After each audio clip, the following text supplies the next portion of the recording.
So what happens when the world you know just disappears?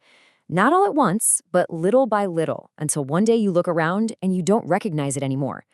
We're going to dive into a modern fable that asks that exact question through the eyes of two friends who have to make an impossible choice. Just look at this. This is the before and the after that's at the very heart of our story. On one side, you've got this vibrant, living paradise, and on the other, the hard reality of what it became. This one image really sets the stage for a story about a huge loss and the tough decisions that always follow. I mean, it's such a complete change, it's almost hard to believe. So how does that even happen? What are the little steps, the slow changes that lead to something so gone? That's the journey we're about to take. To really get a sense of what was lost, we have to go back, way back, to the beginning. Back to that perfect world, before all the change, and meet the two friends who called it home. Okay, so our story is all about Lux and Berg, two kingfishers. And to really get them, you have to get their world. These aren't just any birds, you know? Their whole lives are wrapped up in the lake they live by. They're amazing hunters, but their skills totally depend on the health of that water. So meet Lux and Berg. And yeah, they looked a little different from each other, but the story tells us they were way more than just friends.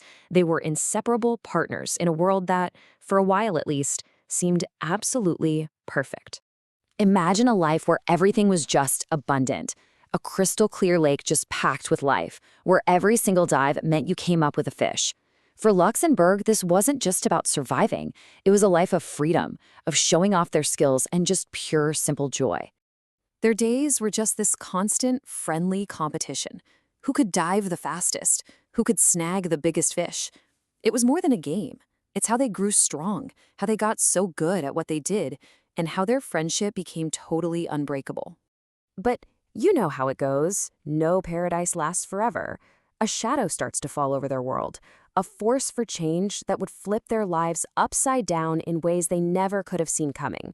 And it came with a name that sounded pretty hopeful, but turned out to be the exact opposite: development.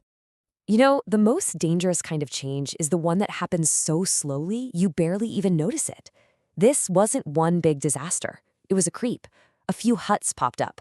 Then those huts became buildings. And before they knew it, their quiet, private home had turned into a busy, happening place.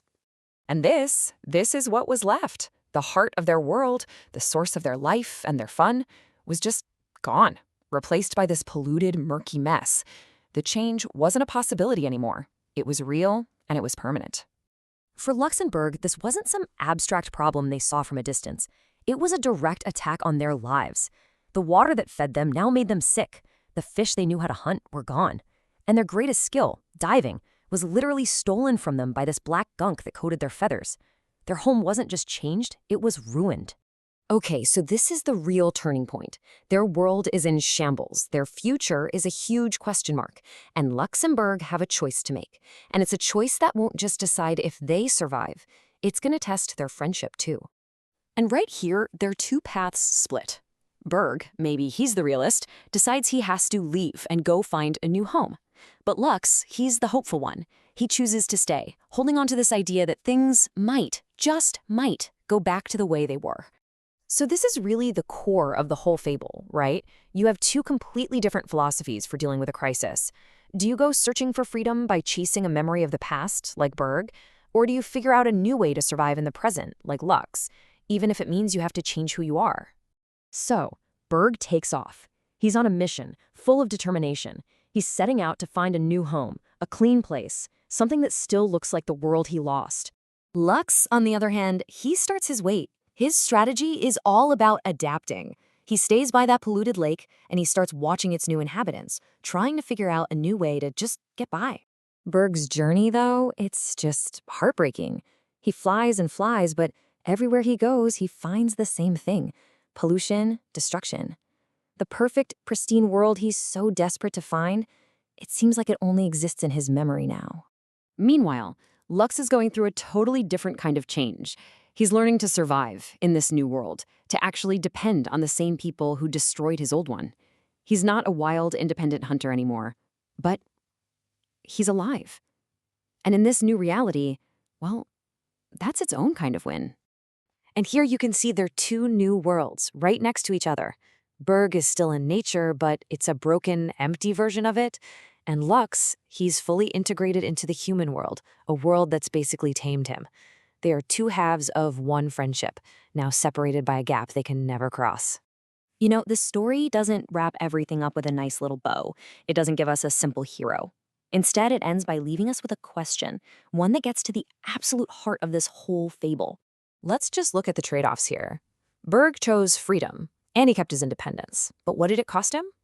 His home, any sense of certainty, and his best friend. Lux chose survival, and he found safety. But what did that cost him?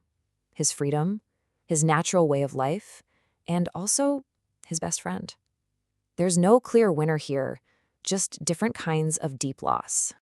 And so this is what the fable leaves us to think about.